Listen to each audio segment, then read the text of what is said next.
What are you willing to lose to get into heaven? In Matthew chapter 18, Jesus says one of the very hard things to swallow. He says in verse 8, if your hand or foot causes you to stumble, cut it off and throw it away. It is better for you to enter life maimed or crippled than to have two hands or 2 feet and be thrown into eternal fire. There are many interpretations of what Jesus was trying to say here, but I think one of the things he could be referring to is relationships. If you read a bit further up in that same chapter, you will see that he was talking about offense or people stumbling. He said in verse 7, woe to the world because of the things that cause people to stumble. Such things must come, but woe to the person through whom they come. And then after that, he says, if your foot or your hand causes you to stumble, cut it off.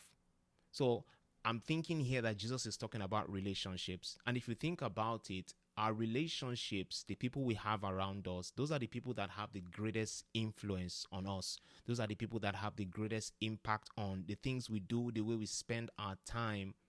And so if you're choosing to follow Jesus, if you have the kingdom of heaven as your ultimate goal, as your ultimate destination, you have to start to assess the people around you.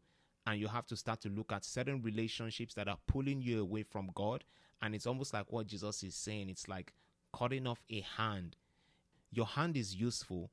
Your feet are also useful, which means that these relationships that you're looking at, they're actually valuable relationships. They are relationships that you benefit one thing or the other from. But what Jesus is saying is that you must be willing to cut something that is useful off in order for you to access the kingdom of heaven. You must be willing to cut off a relationship that you think you are even benefiting from in order for you to be able to access the kingdom of heaven, provided that relationship is causing you to stumble or fall into sin or separating you from God in one way or the other.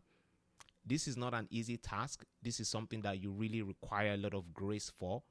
But if our determination is the kingdom of heaven, if our determination is to please God, then ultimately that difficult choice is waiting for every single person.